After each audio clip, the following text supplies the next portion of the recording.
Hi, it's Michael. A perfect textbook example of egotism is on display in the United States in the Donald Trump's court cases. And before you wave this off and hit the stop button, there is more to it. It goes very deep, and it's extremely important to understand it because it affects each of us very deeply in different ways than you may now imagine from this talk so far. So the structure of the ego has been very well explained and shown by Dr. David Hawkins, and it perfectly reflects in Donald Trump's behavior in relationship to the court cases.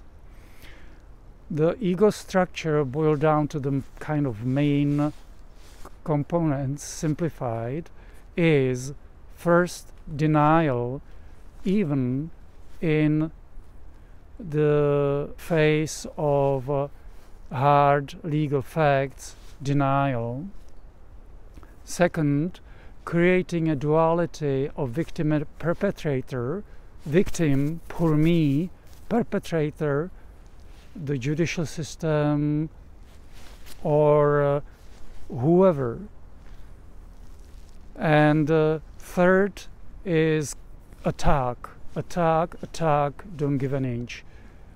This exists in each of us, and it affects us very deeply, and it is not to be underestimated, because if it is left unchecked, it leaves door open to negative entities which abound in this universe and which would love to bring people down.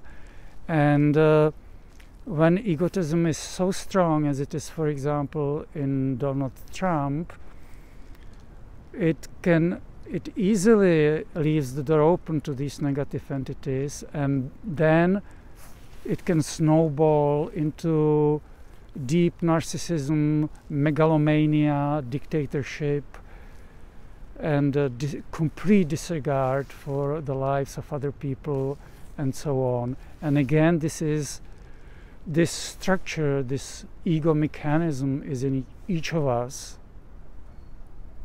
And as has been shown by Dr. David Hawkins, and as it's kind of obvious once you start unraveling the ego structure, that the very deepest root positionality of the ego, on which the ego is built, is that the ego is the source of one's life, the center of one's universe, and thus whatever threatens it is an enemy. The ego is the victim.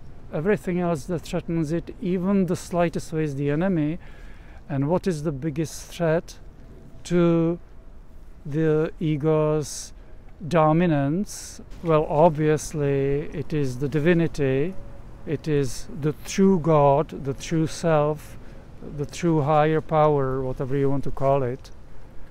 So the ego tries to fight divinity tooth and nail, and out of it springs all the pain and suffering the person experiences. And again, all this is so beautifully visible in Donald Trump's behavior: the denial, the victim, perpetrator, the attack, the counterattack. And the danger is, if it is not stopped, then again the person is left open to negative entities, and then whatever can happen: megalomania, extremely destructive behavior, very poor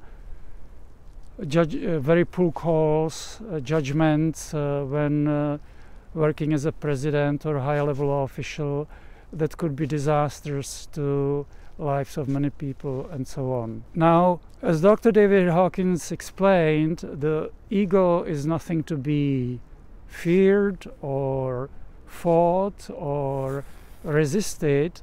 It is just to be understood, and being aware of it, when one lives with awareness and is educated as to how the ego works, already starts unraveling the ego.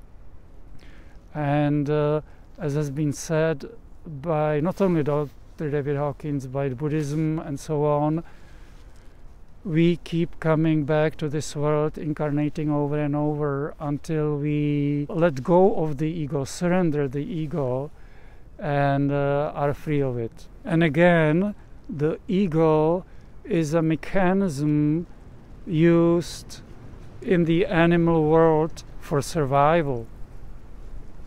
And as has been mentioned by Dr. David Hawkins and in my talks on this channel, imagine a wolf pack. You have a wolf.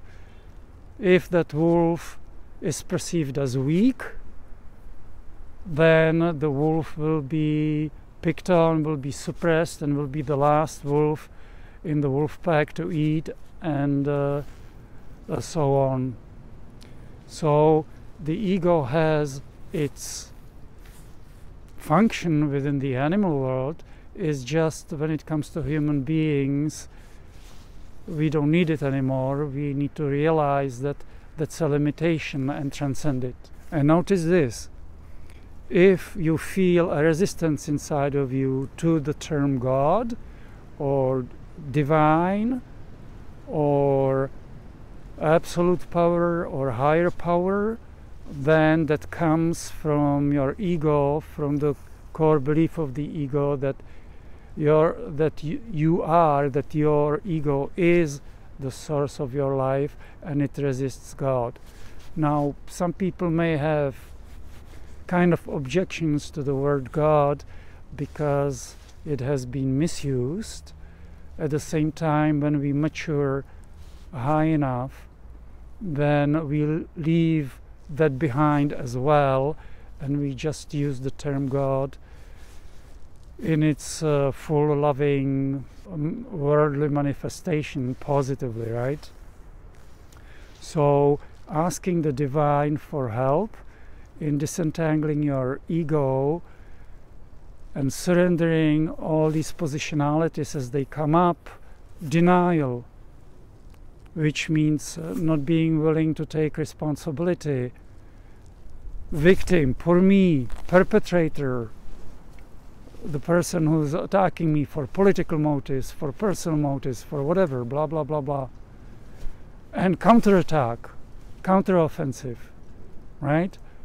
Keeping on surrendering it to God, to the divine, to the higher power, asking the divine for help with it. And if you have the chance, using neuro-emotional technique, NET, neuro-emotional technique, performed by specially trained doctors.